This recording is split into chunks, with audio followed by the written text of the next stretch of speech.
Good evening बच्चों, आपका हमारे YouTube channel Abhimanyu civil service classes में स्वागत है। आज अपन पढ़ने जा रहे हैं इतिहास। आज अपना इतिहास समझ गए। और हास का शाब्दिक अर्थ है घटना। क्या? घटना। तो यानी कि अपन कह रहे हैं इतिहास के अंतर्गत अपन वो सब पढ़ते हैं, बीती हुई या घटित हुई घटनाओं को अपन क्या कहते हैं? इतिहास कहते हैं। यानी इतिहास का अपन कह सकते हैं अतीत, यानी जो समय गुजर गया है, वो समय बीत गया है, उसको आज जानना पढ़ना ही क्या कहलाता है? इतिहास कहलाता है। तो इतिहास क्या है अपन देख रहे हैं। इतिहास की अगर डेफिनेशन की अगर बात करें, परिभाषा की बात करें, सिंपल शब्दों में अपन इतिहास की परिभाषा दे सकते हैं कि अतीत का अध्ययन करना। क्या? अतीत। अतीत बोले तो या बीते हुए समय का, किसका? बीते हुए समय का अध्ययन करना।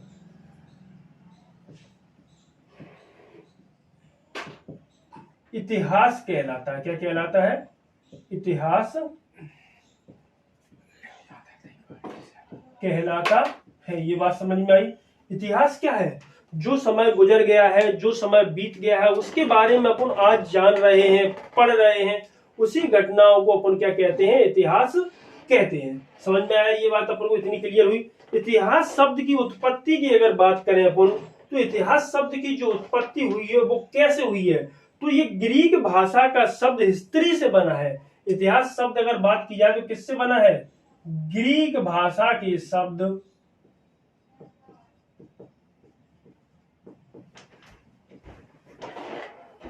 History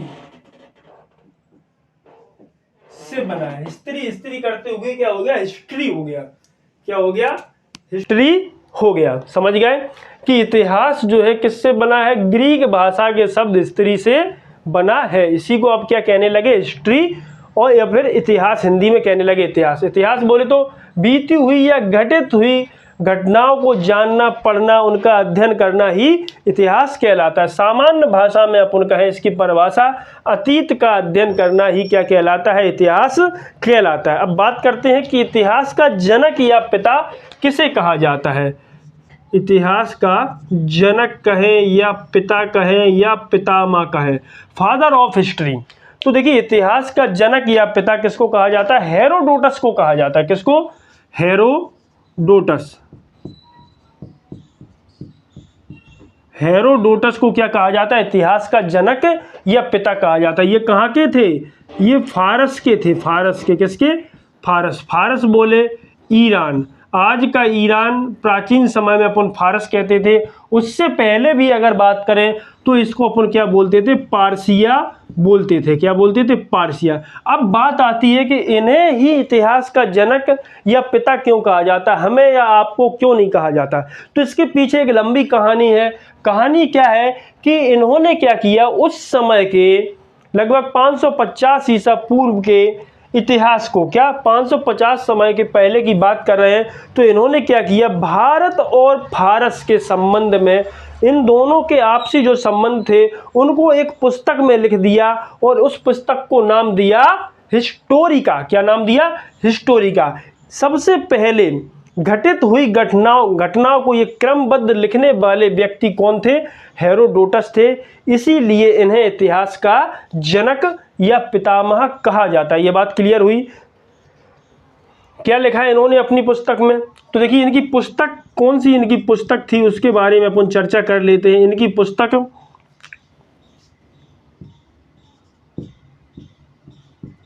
Historica. हिस्टोरिका में भारत और फारस, भारत और फारस, देखो इसी को क्या कहते हैं अपन? पारसिया। इसी को ईरान। भारत और फारस के आपसी संबंधों की जानकारी मिलती है।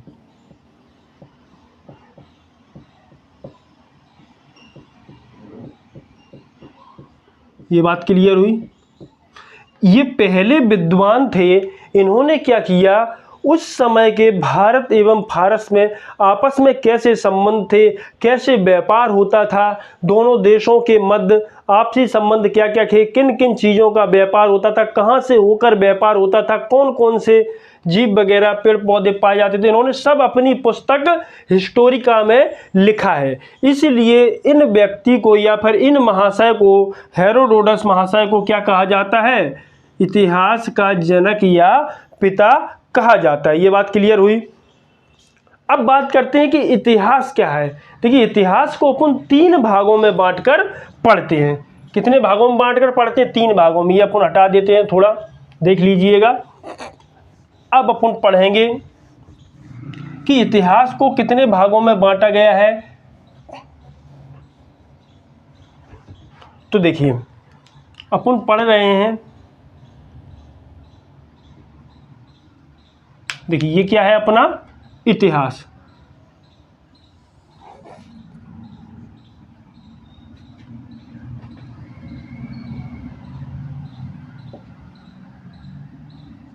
इतिहास को अपन 3 भागों में बांटकर पढ़ते हैं। नंबर पहला कौन सा है? प्राग ऐतिहासिक काल।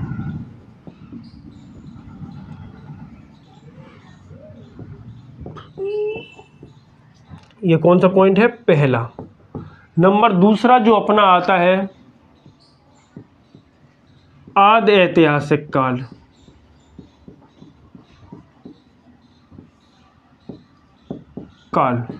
ये कौन सा पॉइंट है? दूसरा। अब बात करते हैं नंबर तीसरा पॉइंट जो है, इसको अपन बोलते हैं ऐतिहासिक काल। कौन सा? ऐतिहासिक काल, या इसी को अपन कह देते हैं इतिहास काल। क्या कहते हैं? इतिहास काल। अब बात करते हैं कि प्राग ऐतिहासिक काल क्या है। देखिए, ये जो समय है, ये अज्ञात समय से 2500 ईसा पूर्व के काल को अपन कैस में लेते हैं? प्राग ऐतिहासिक काल में लेते हैं। कब से कब तक लेते हैं? ये कब से कब तक का काल है? ये अज्ञात से, कब से? अज्ञात से 2500 ईसा पूर्व के काल को अपन क्या कहते हैं? प्राग ऐतिहासिक काल कहते हैं। अब इसके बारे में क्या कहेंगे कि देखिए, इसकी डेफिनेशन की बात करें कि प्राग ऐतिहासिक काल की परिभाषा क्या है, तो अपन कहेंगे अतीत का वह समय। देखिए, इतिहास क्या है? अतीत, जो बीत गया है या जो गुजर गया है वही तो इतिहास है। तो अपन क्या कहेंगे? अतीत का वह समय जिसके संबंध में हमें कोई लिखित जानकारी नहीं मिली है, हमें कोई लिखित साक्ष्य नहीं मिले हैं। इस काल के बारे में जो जानकारी हमें प्राप्त हुई है वो पुरातात्विक उत्खनन एवं खुदाई से प्राप्त सामान से मिली है। इसके अलावा कुछ भित्ति चित्रों से इस काल की जानकारी हमें मिलती है। इसे क्या कहते हैं? प्राग ऐतिहासिक काल कहते हैं। समझ में आया? अपन क्या कह रहे हैं? अतीत का वह समय जिसके संबंध में हमें कोई भी जानकारी नहीं मिली। कैसी? लिखित प्रमाण नहीं मिला है कोई। इस समय के बारे में जो जानकारी मिली है वो हमें खुदाई से प्राप्त सामान, इसके अलावा जो दीवारें बोले तो जो गुफाओं पर जो चित्र अंकन किया है, उससे इस समय के बारे में अपन जानकारी का अनुमान लगाते हैं। तो देखिए, प्राग ऐतिहासिक काल को भी हम 3 भागों में बांटकर पढ़ते हैं। कितने भागों में बांटा गया है इस काल को? 3 भागों में। वो कौन कौन से भाग हैं वो अपन देख लेते हैं अभी। नंबर पहला, पुरापाषाण काल। नाम से ही स्पष्ट हो रहा, पुरा का मतलब प्रथम। जो प्राग ऐतिहासिक काल की शुरुआत के काल को अपन क्या कहते हैं? पुरा या प्राचीन। पाषाण का मतलब होता है पत्थर। क्या होता है? पत्थर। इस समय का जो मानव था वो पूरी तरह, पुरापाषाण काल का जो मानव था वो पूरी तरह पत्थरों पर निर्भर था, पत्थरों के औजारों से शिकार करता था, पत्थरों के गुफाओं में, शैलाश्रमों में निवास करता था, पानी पीता था। तो यानी ये जो पुरापाषाण काल का जो मानव था वो पूरी तरह पत्थरों पर ही अपना जीवन निर्वाह करता था। ये बात क्लियर हुई। अब देखिए, दूसरा इसका जो पॉइंट है, पुरापाषाण काल के बाद मध्य पाषाण काल। मध्य पाषाण काल। तो देखिए, मध्य पाषाण काल की बात कर रहे हैं कि ये कौन सा काल है। तो देखिए, अतीत का वह समय जिसके संबंध में हमें कोई लिखित जानकारी नहीं मिली है। लेकिन हाँ, पुरा पाषाण काल की अपेक्षा मध्य पाषाण काल के जो लोग थे, जो मानव थे, वो कुछ शिक्षित हो गए थे। शिक्षित बोले तो पहले ये पूरी तरह पत्थरों पर निर्भर थे, इस समय क्या थे, थोड़े शिक्षित हो गए। शिक्षित क्या, मानव ने कृषि एवं पशुपालन प्रारंभ कर दिया था। क्या कर दिया था, कृषि कार्य प्रारंभ कर दिया था मध्य पाषाण काल में। देखिए, पुरा पाषाण काल के प्रारंभिक समय में मानव आग से भी अपरिचित था, यानी कि आग की भी खोज नहीं हुई थी, कच्चा मांस खाता था पूरी तरह। लेकिन इसके अंत में आग की खोज हो गई थी। तो देखिए, मध्य पाषाण काल, इस समय का मानव ने क्या कर दिया, कृषि एवं पशुपालन प्रारंभ कर दिया था। ये बात याद आई। तो अब देखिए, नंबर तीसरा जो भाग है, किसमें बांटा गया है इसको, नव पाषाण काल। कौन सा, नव पाषाण काल। अब देखिए, नव पाषाण काल क्या होता है, इस समय होमोसेपियंस जाति का उदय हुआ, यानी कि हम और आप जैसे शिक्षित लोगों का उदय हुआ। मानव ने अपने लिए घर आवास, गर्त आवास बनाना प्रारंभ कर दिए, वस्त्र पहनना प्रारंभ कर दिया। इसके अलावा व्यवस्थित रूप से कृषि एवं पशुपालन प्रारंभ कर दिया। उस काल को अपन क्या कहते हैं, नव पाषाण काल, यानी एक नए युग का उदय हुआ। क्या हुआ, एक नए युग का क्या हुआ, उदय हुआ। कब, नव पाषाण काल में। अब ये बात क्लियर हुई इतनी। अब बात करते हैं, ये अपन ने प्राग ऐतिहासिक काल पढ़ लिया, इसको 3 भागों में बांट लिया। अगर यहीं लिखना हो तो अपन लिख सकते हैं कि पुरा पाषाण काल में किसकी खोज हुई, आग की खोज हुई। लेकिन कब, प्रारंभ में इसके या अंत में, तो अपन कहेंगे कि अंत में। ये चीजें बाद में भी लिखेंगे। मध्य पाषाण काल में क्या किया मानव ने, पशुपालन एवं कृषि। क्या किया, पशुपालन एवं कृषि कार्य करना क्या कर दिया, प्रारंभ कर दिया। अब नव पाषाण काल में क्या हुआ, होमोसेपियंस जाति का उदय हुआ।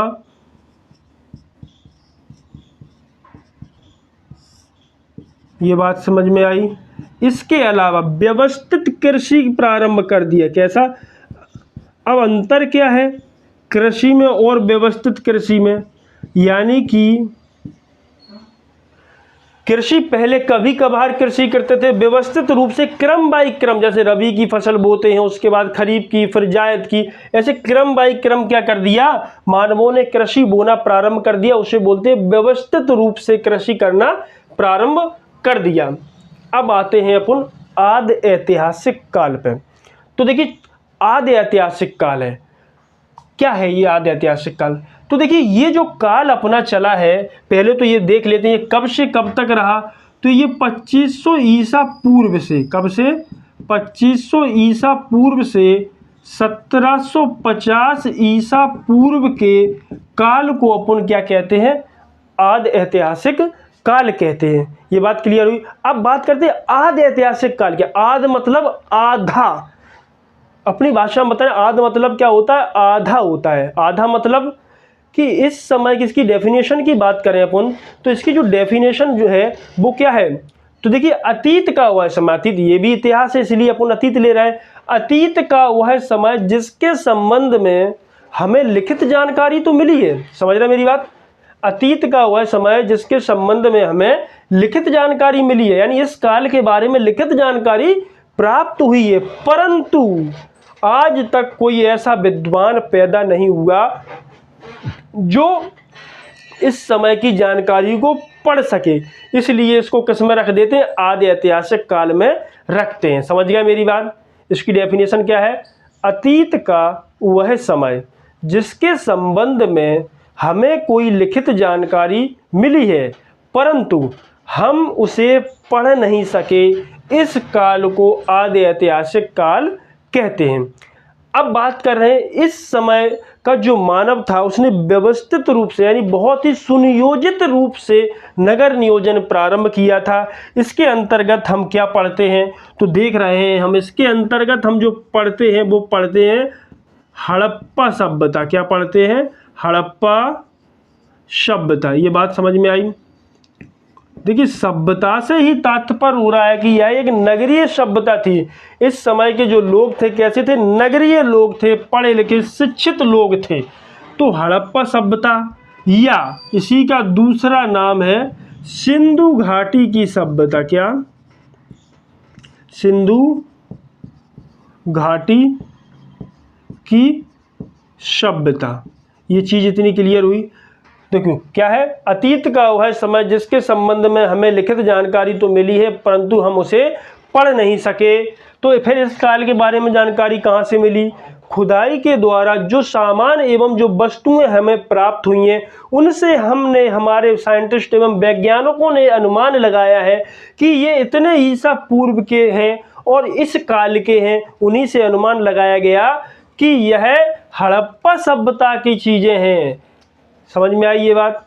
अब बात कर रहे हैं अपन ऐतिहासिक काल। देखिए ऐतिहासिक काल क्या है? ऐतिहासिक काल की अगर डेफिनेशन की बात करें तो अपन कहेंगे अतीत का वह समय जिसके संबंध में हमें लिखित जानकारी मिली है परंतु हमने इसको पढ़ लिया है। क्या कर लिया?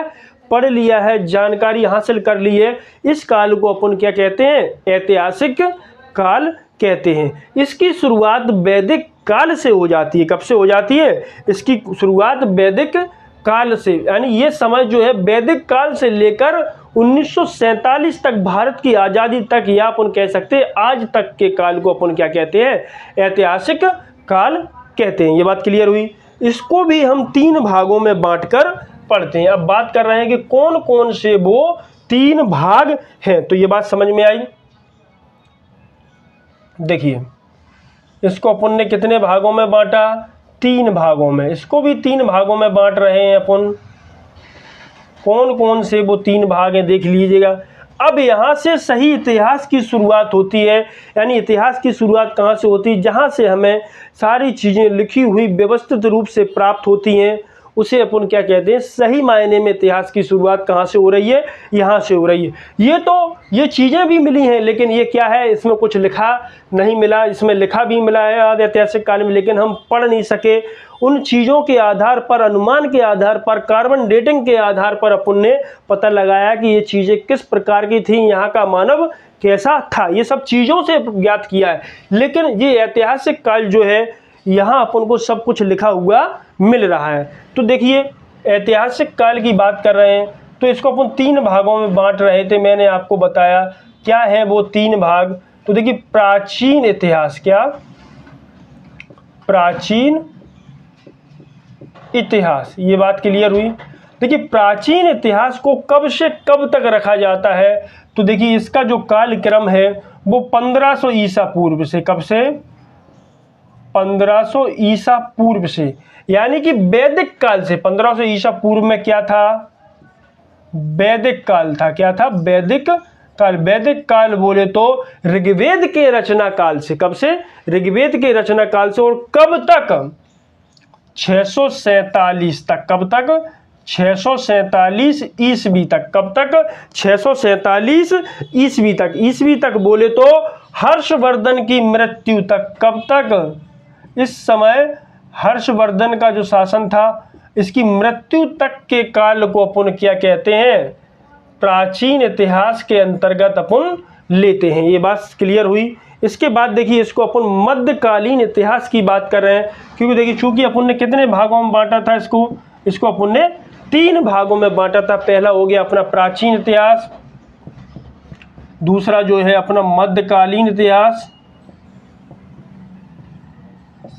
मध्यकालीन इतिहास। देखिए अभी अपन इतिहास का सिर्फ इंट्रो दे रहे हैं कि क्या है, कितने भागों में बांटा गया। अब देखिए मध्यकालीन इतिहास की बात कर रहे हैं कि इसका जो कालक्रम कब से है। तो देखिए 647 ईस्वी से। कब से?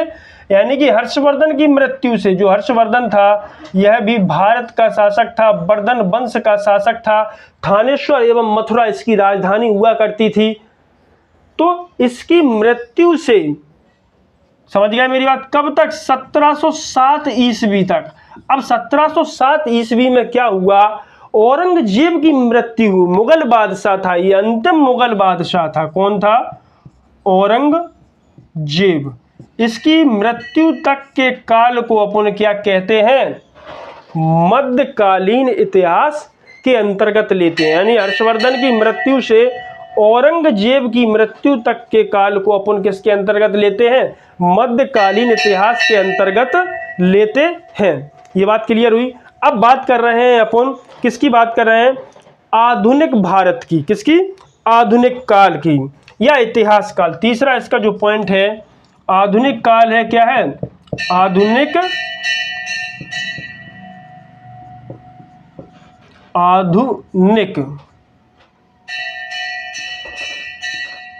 काल। समझ में आया क्या है ये, आधुनिक काल कह सकते हैं या अपन इसको कह सकते हैं इतिहास काल। क्या, इतिहास काल। ये बात क्लियर हुई। अब देख रहे हैं कि ये कब से शुरू होता है, तो देखिए कहाँ खत्म हो रहा था मध्यकालीन इतिहास, 1707 ईस्वी में औरंगजेब की मृत्यु पे खत्म हो रहा है। तो ये देखिए 1707 ईस्वी से, कब से, 1707 ईस्वी से लेकर 1947 तक। कब तक, 1947 तक, या अपन कह सकते हैं आज तक। कब तक, आज तक। ये इसको अपन लेते हैं आधुनिक इतिहास के अंतर्गत या आधुनिक काल के अंतर्गत लेते हैं। ये चीज क्लियर हुई आपको। ये अपन ने क्या किया, हिस्ट्री का इंट्रो लिया है। इसके बाद अपन क्रम वाइज पढ़ेंगे कि प्राग ऐतिहासिक काल क्या होता है, आदि ऐतिहासिक काल क्या होता है, इतिहास काल क्या होता है। ये चीजें समझ में आई।